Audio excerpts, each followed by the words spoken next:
స్కూల్‌కి వెళ్ళే పిల్లలు కడుపు నిండా అన్నం తింటే మంచిది అనుకుంటున్నారా? కానీ ఇది పెద్ద తప్పు. కడుపు నిండా ఎక్కువగా అన్నం తినడం వలన బాడీలో బ్లడ్ అనేది ఎక్కువగా డైజెషన్‌కి వెళ్తుంది. సో, దాని వలన బ్రెయిన్‌కి వెళ్ళాల్సిన బ్లడ్ అనేది కొంచెం తగ్గుతుంది. అప్పుడేమవుతుంది? పిల్లలకు క్లాస్‌లో నిద్రగా అనిపిస్తుంది. దాని వలన కాన్సంట్రేషన్ తగ్గుతుంది. ఎగ్జాంపుల్‌గా చెప్పాలి అనంటే ఉదయం పూట టిఫిన్ గాని, లేకపోతే అన్నం గాని ఎక్కువ తినేసి ఎళ్ళిన పిల్లలు క్లాస్‌లో ఫస్ట్ పీరియడ్ నుంచే అలసటిగా మారిపోతారు.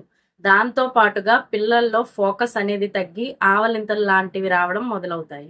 అందుకే ఎక్స్‌పర్ట్స్ చెప్పే సింపుల్ రూల్ కడుపు నిండా కాదు లైట్‌గా ఫుడ్ అయితే పెట్టండి. దాంతో పాటుగా న్యూట్రిషన్ ఫుడ్ అయితే పెట్టండి.